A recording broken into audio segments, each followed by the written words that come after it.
Coming up this evening, live from New York City, President Biden asking Congress to suspend the gas tax for 3 months. Amid soaring energy prices, officials hope it can help ease pain at the pump. The Federal Reserve Chair today saying we could see a recession if they keep raising rates, yet they're committed to the fight against inflation. Trillions wiped out in retirement savings amid a rut in the stock market.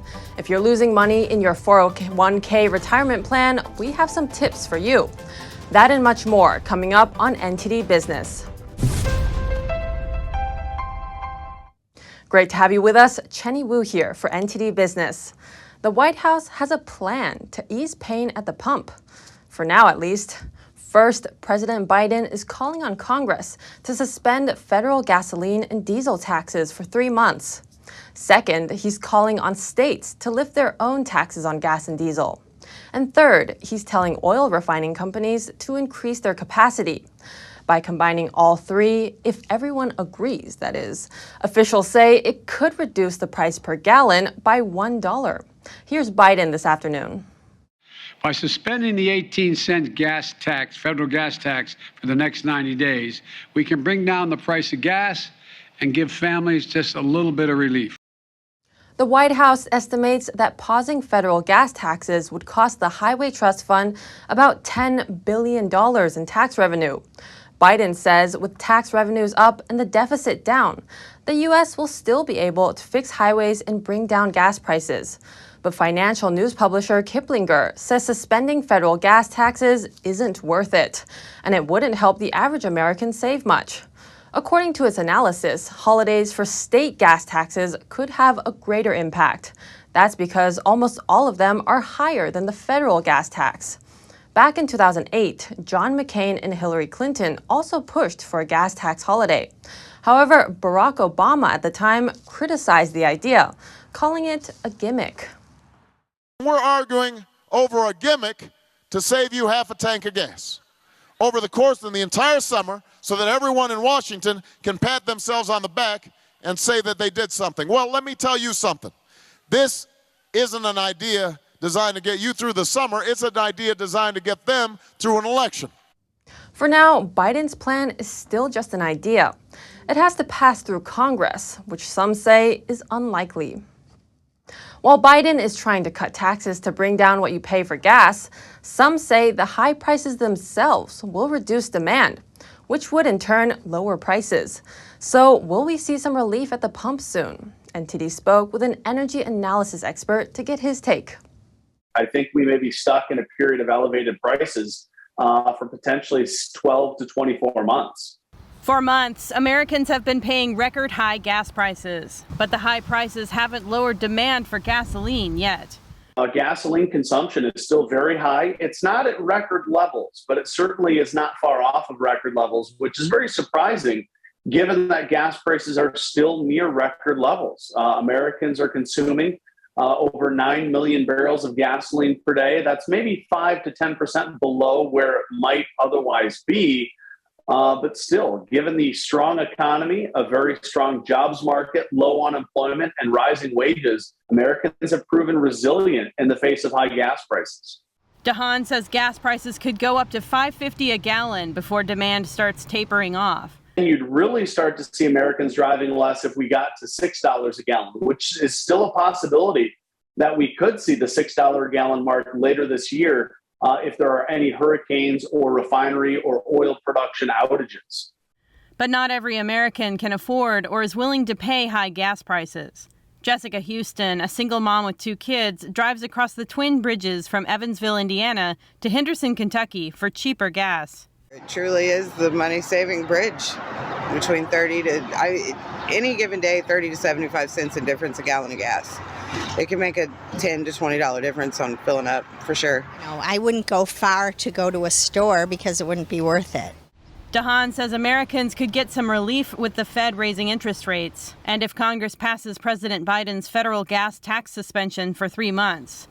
But he doesn't expect gas prices to go below $4 in the short term. Reporting by Angela Moy, NTD News. So demand doesn't seem to be coming down. How about increasing supplies? According to the International Energy Agency, there's going to be a lot of energy investment this year, but it's not going to have any substantial impact on energy prices. The association reports that the world will likely invest 8% more energy this year, $2.4 trillion, but the majority of the increase is due to investments in renewables. The world is currently struggling with two goals: transitioning to renewables and keeping the lights on right now in a way that people can afford. The IEA says the world is falling short on both, and that millions in Asia and Africa could be pushed into energy poverty because of soaring prices. The IEA's executive director says a massive surge in renewable investment is the only lasting solution. Today, Fed Chair Jerome Powell in the hot seat again. The Senate wants to hear from him how the Fed is fighting inflation. In his opening remarks, Powell said the Fed, in his words, has both the tools and the resolve to restore price stability. But later in the hearing, he admitted that raising interest rates won't bring down prices for the two biggest categories, food and gas. Here's his exchange with Senator Elizabeth Warren. Chair Powell, will gas prices go down as a result of your interest rate increase? I would not think so, no. Okay. That matters because gas prices are one of the single biggest drivers of inflation. Chair Powell, will the Fed's interest rate increases bring food prices down for families? No, I wouldn't say so, no. The Fed is trying to slow the economy to bring down prices, but raising rates is a pretty blunt tool and could trigger a recession. Today, the Fed chair says it's not what they're trying to do, but certainly more rate hikes could lead to that. But he also says that they are going to keep raising rates until there are clear signs inflation is slowing. Investment bank JPMorgan said today it started laying off employees in its mortgage business. The bank says this is because of changes in the business. Mortgage rates are rising and it's slowing down the housing market. Bloomberg reports more than 1,000 employees will be affected, and about half will be moved to other divisions in the bank. Besides laying off current workers, more companies are also canceling job offers they've been granting to new recruits. NTD's Phil Zhou speaks to a software engineer who had his job offer rescinded and was at the risk of being deported. Imagine getting a 6-digit job offer, signing a new lease, and moving across states ready to start your dream job, only to get told last minute that job is no longer available and you might have to leave the country. It was just kind of disbelief, shock, and just a lot of worry. That's exactly what happened to Ashutosh Uke. He just turned 23 last May with a master's degree in comp sci and working towards his doctorate degree. After accepting a software engineer job from Coinbase, he even signed a new lease to live closer to his girlfriend and family. Yes, I have already moved to my new apartment. I'm currently here in Dayton, Ohio. But the biggest U.S. crypto exchange said they're rescinding job offers because of market conditions, and Uke's was one of them. The bigger problem was, Uke was on a work visa and he needed to be employed to stay here. Will I have to go back to India if I don't find a job? And like a lot of my worries were like tied to my visa. Like, is my visa still valid? Uke then posted his story on LinkedIn, which received lots of attention. I've had a lot of people reach out to me kind of through sympathy, understanding my situation, and I've just been kind of interviewing at a lot of kind of different companies. Uke says big companies including Amazon and Walmart have reached out to him showing interest. He adds many of his friends are also getting their job offers rescinded. One of my high school friends that I hadn't talked to in forever, after seeing my LinkedIn post, called me and he told me, hey, he was going to be starting at Coinbase too, and we hadn't kind of like, we hadn't talked in for kind of a long time, and it was kind of surprising to hear from him that he was in the same exact boat that I was. Uke says he'll stay away from crypto companies for now, but is remaining positive about his situation. Yeah, magnitudes more hopeful kind of now than I was when I first heard the news. I would say make the best of the cards you're dealt with. Phil Zhou, NTD News. With a number of corporations having cutbacks and layoffs, crypto going through a bear market, and inflation raging, many households are turning to side hustles for essentials. NTD's Sean Marshall has more. Fewer people are doing side hustles, 7% fewer than 3 years ago, but more are using side hustle money for essentials. 41% are using their extra earned income for living expenses, while in 2019 it was 31%. That's what senior industry analyst at Bankrate.com, Ted Rossman, told me about this recent trend. So that sizable jump, I really think, is an inflation story and reflects how more people just need this extra money just to get by. They're not using it for discretionary purchases. They're not saving it. They're not paying down debt. They're really just using it to keep up with these payments, which I think is a difficult situation. Rossman said out of younger millennials, 43% of 26 to 32-year-olds have a side hustle, compared to just 1 in 5 or fewer among boomers. Boomers, though, tend to make more on average from their side hustles. So they do it less often, but they make more money. I think reflecting all those years of experience and relationships that they built. Entrepreneur coach Tatiana Soar says the most popular side hustles use a skill a person already has or is passionate about. So let's say you are a photographer and you work as a content creator for a company. You would also potentially freelance and maybe shoot your own events, have your own clients and shoot their events, or do photo edits or something like that. Create content for clients, maybe do some social media content. Sior also said it can be helpful to do something that's meaningful to you. If you're going to use up your free time, it might as well be something you enjoy. Sean Marshall, NTD News. On to Wall Street. The main indexes ended slightly lower today after Fed Chair Powell's comment on Capitol Hill. The Dow is down 47 points, or 0.2%. The S&P lost 5 points, or 0.1%. And the Nasdaq gave up 16 points, or 0.2%. And with the recent stock market decline, you could be losing money in your 401k account. 401 participants have lost about $1.4 trillion from their accounts since the end of 2021. IRAs have lost $2 trillion. That's according to the director of the Center for Retirement Research at Boston College. This comes amid a rut in the stock market. So far this year, the S&P 500 is down 21%, the Nasdaq down nearly 30%, and the Dow is down 16%. Americans are seeing the value of their retirement accounts follow the trend of the market drops. So, if you're losing money in your 401k, what should you do? NTD's Don Ma speaks with Dan Geltrude for some tips. He's known as America's accountant. Dan, good to have you. So, the stock market isn't doing very well this year, and amid this, reports are saying retirement plans have lost upwards of $3 trillion. So to start off, I guess, Dan, can you give us an overview of what your clients are experiencing right now? Sure. Well, when you have these drops in the market this year, the S&P 500 down over 20%, NASDAQ 30%, the Dow over 16%, everyone is going to feel that pain. So whether it's in retirement plans, whether it's in investment accounts, or whether it's in those 529 plans for college. So what do? I'm telling my clients, you got to be patient. The one thing that you don't want to do is panic and sell.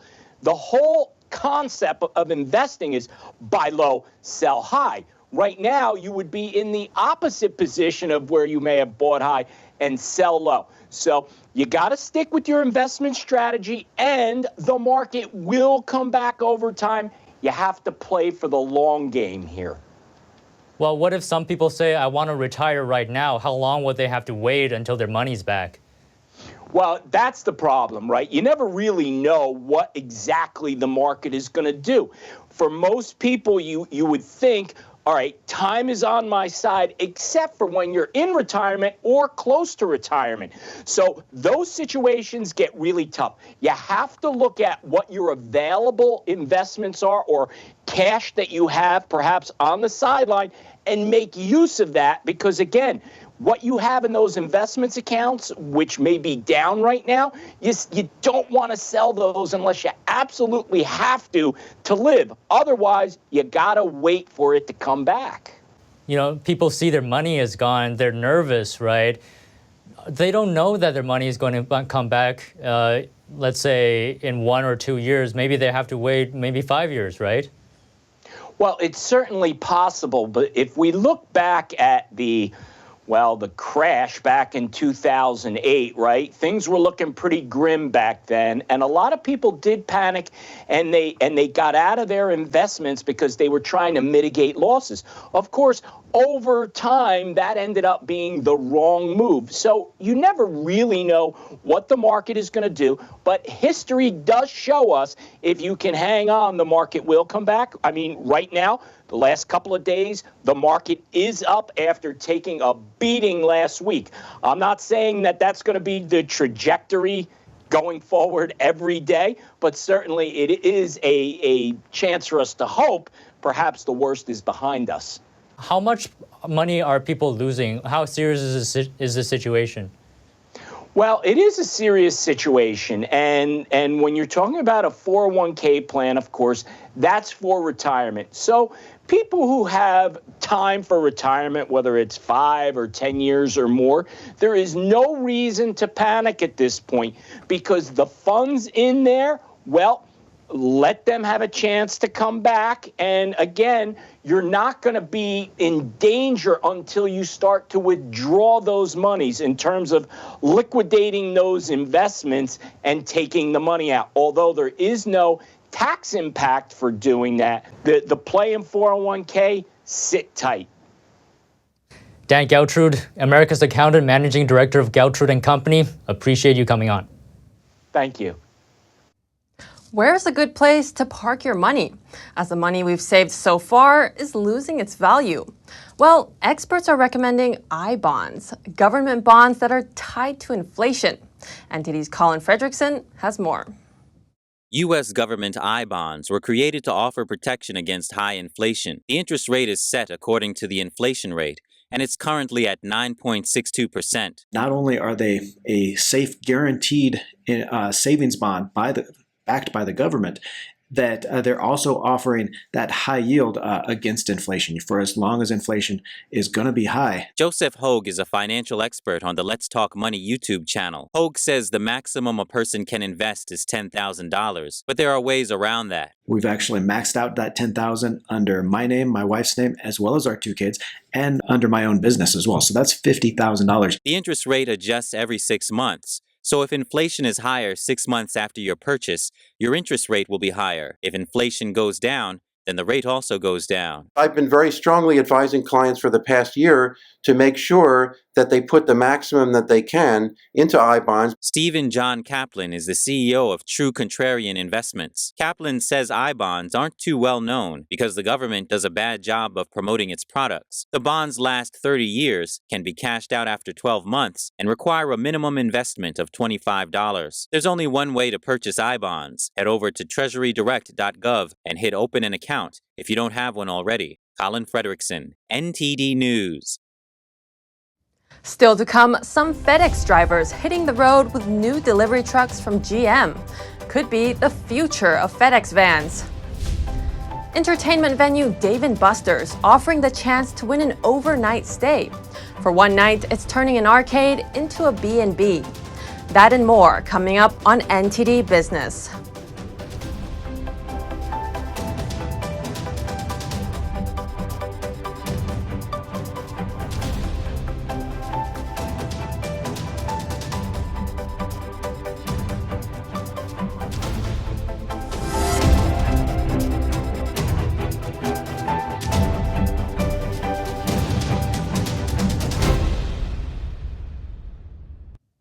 Welcome back. The next time you get a package from FedEx, take a close look at the delivery truck. Some drivers will be hitting the road in these electric vans. These are made by BrightDrop, a part of General Motors. The company delivered 150 vans to FedEx this week, with a deal for thousands more. Electric delivery vans have become a major arena for competition for both established and startup automakers. It's a hot market because delivery companies are being pushed to cut down their carbon emissions and lower their fuel costs in the face of growing demand.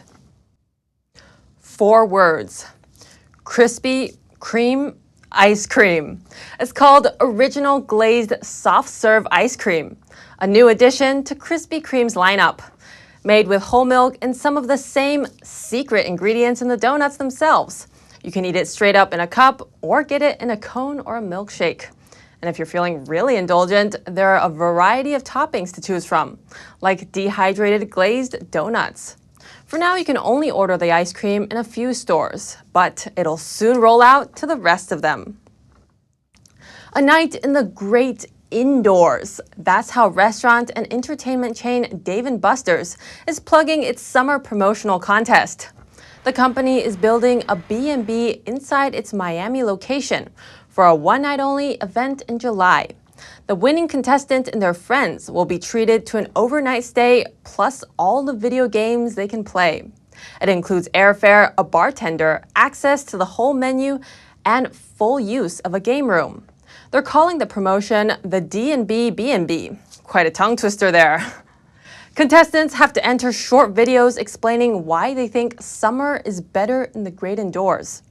The entry will be accepted through July 1st, but the company won't announce the winner until July 11th. Australia is trying to tackle food waste. The government, local authorities, and individual initiatives are all making an effort. In Sydney, one resident's creative invention could be a step in the right direction. Every year, 1/3 of the world's food is wasted. That's according to the United Nations Food and Agriculture Organization. In Australia, the government says that equates to trashing 8.3 million tons of food. 34% it's in the residential sector, meaning at the household level. So we buy food and we do not eat it. That waste also costs the economy $27.5 billion per year in Australia alone. The Australian National Food Waste Strategy feasibility study found that if all the food the country wasted was spread out on land, it would cover more than 60 million acres. That's larger than the state of Victoria. So it might feel like, you've had too much takeaway and it's just one container, you throw it in a bin. But in fact, when everyone does that, it builds up to a lot. Michael Mobbs became a Sydney celebrity for his off-grid home. 2 years ago, Mobbs created what he calls cool seats, composting benches made from recycled materials, which fit neatly on any urban sidewalk. They are part seats, part garden beds, and part compost bins for all the food waste coming from cafes and restaurants. In the bins, worms eat the waste and transform it into usable compost. They don't smell, people like the look of them, the cafes like them. Now we're going to turn it into a business. And I'd like to think that it will happen all across the world. I don't want to be a millionaire. I don't want to load money. So if anybody wants to get the design, we're going to basically give it away for a few dollars. For the past 2 years, the seats have been part of a trial funded by the New South Wales government.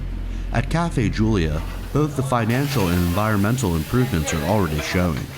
Well, we've gone from a waste removal commercial arrangement, which was 7 days a week, to now being roughly 3 days a week. So there's a substantial cost saving, substantial saving from landfill. Staff would normally put food waste in commercial bins. Now they just put it into the cool seats.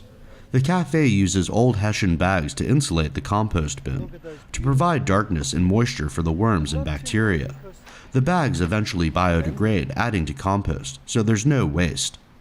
Andrew Thomas, NTD News. If you have any news tips or feedback for the show, send us an email at business@ntd.com. That's the latest from the NTD Business team and myself, Chenny Wu. You can follow me on Twitter. For NTD Business, that's all for today. Thanks for watching, and we'll see you tomorrow.